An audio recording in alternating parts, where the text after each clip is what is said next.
Bill Conerly is one of the country's great economists. He has a PhD in economics from Duke University and over 20 years' experience working with businesses to help them make better decisions through an understanding of economics. He has been quoted in Fortune magazine, The Wall Street Journal, USA Today, and other periodicals. In addition, he has been interviewed for national television and radio shows. He is the co-author of Thinking Economics, a multimedia economics textbook.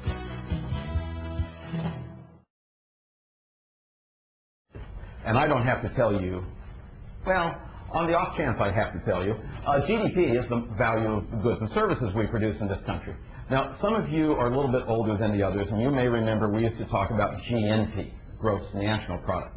Well, what happened was we economists did a survey and found that the average layman understood GNP, so we started using GDP.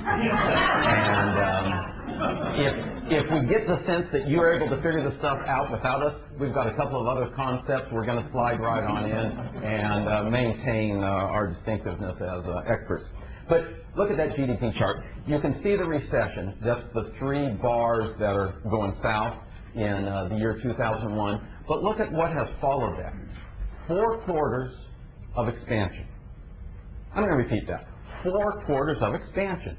We have GDP that has been growing for a year now, and if you look at the magnitude of that expansion, it far exceeds the magnitude of the contraction. So we are setting all-time record highs for output in this country. So it ought to feel good. It ought to feel good. Somehow, though, it doesn't feel good. It feels like recession. And everywhere I go, people tell me it feels like recession, especially people who have just looked at their brokerage account statements for the end of the month. And what I recommend you do if you have a 401k, I used to have a 401k, now it's a 201k. But if you've got a 401k brokerage account statement, just throw them in the corner, unopened. A few years from now, it won't be so bad. But one of the reasons it feels like a recession is because employment has not been behaving the same way that GDP has. We've got growth of GDP, but we don't have growth of jobs because of greater productivity. In the long run, that productivity is really good for the economy. In the short run, it means that it's going to feel like a jobless recovery. Mortgage rates are also the lowest we've seen since the 1960s. If you haven't refinanced, this is the time to do it. One of the ways I keep track of the major trends going on in the economy is through my email. I mean my junk mail, my spam. And I keep track of the spam that I get, and that sort of helps me figure out what's really big. So let me share with you, on the off chance some of you don't get spam, let me share with you the 2 major trends in the American economy.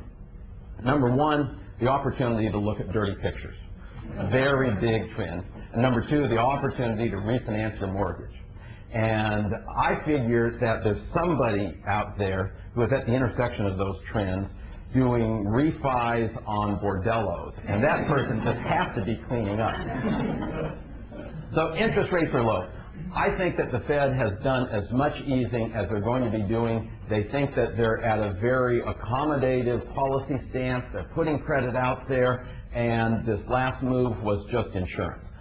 If you get inside their head, I think they would have told you they didn't really have to, but they're just trying to guarantee that we don't go into that double-dip recession.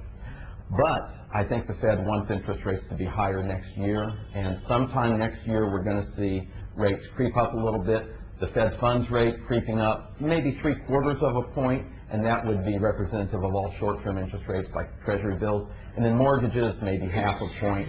Mortgages not quite as much, but this is probably as low as we're going to see interest rates. Inventories are on the upswing, and let's talk about inventories because that's been a very destabilizing part of the economy. In the downturn, we had a major drawdown in inventories. Let me tell you what that means. Last year, when you spent $1, you did not trigger $1's worth of production. Some of what you bought just came off the shelf, and the manufacturers didn't replace it, the wholesalers didn't add to their inventory, the retailers didn't. So $1's worth of spending did not translate into $1's worth of production. But we're in a seasonal change here, a change where people are going to start building inventories. And I often call it the season of the CFO. We have been in the season of the Chief Financial Officer, the bean counter. And in this season, every one of the Lord's beans is precious and needs to be held tight to our chest. And in this season of the CFO, spending was cut back to an absolute minimum. Capital spending was cut back, as we mentioned. R&D spending was cut back. Advertising was cut back, and inventories. We don't need no stinking inventories. They don't earn. It's a non-earning asset, and they're likely to go obsolete on us. You've got employees walking out the door with some of the inventory, so inventories were really cut back. And this continues for a while until the changing of the seasons, which you can see in the window outside. The changing of the seasons occurs when the president hears that other companies are having sales gains. And the president calls the management team together and says, all right, other folks are increasing their sales, why aren't we increasing our sales? The marketing person has been waiting for this question for about a year and a half. And the marketing person is ready. He says, well, we are increasing our sales because we're cut back on advertising, cut back on new product development. We only have yellow products. Everybody wants purple products. Everybody wants GPS enhanced products. We don't have that. We don't have any inventory on the shelf except last year's model. And about the time that the marketing person winds down, the technology geek gets up there and says, we haven't upgraded our software system, so we can't do one-to-one marketing. We can't do data mining. And if you just let me spend some money, we could increase our sales. Big breath. And then the marketing person and the IT geek look over at the CFO and they glare. Because they know, they're not going to name names, but they know who's to blame. And at this point, the president is still reeling, but knows that money is still tight. The upturn is not solidified. So maybe a little bit of loosening of the purse strings happens, but cash flow is still very important. And right now we're in that changing of the seasons. We're going to get to the point very shortly where inventory is built up. And when that happens, a dollar's worth of spending will trigger more than a dollar's worth of production. It will be very much your civic duty to do some spending, starting about next month, I think.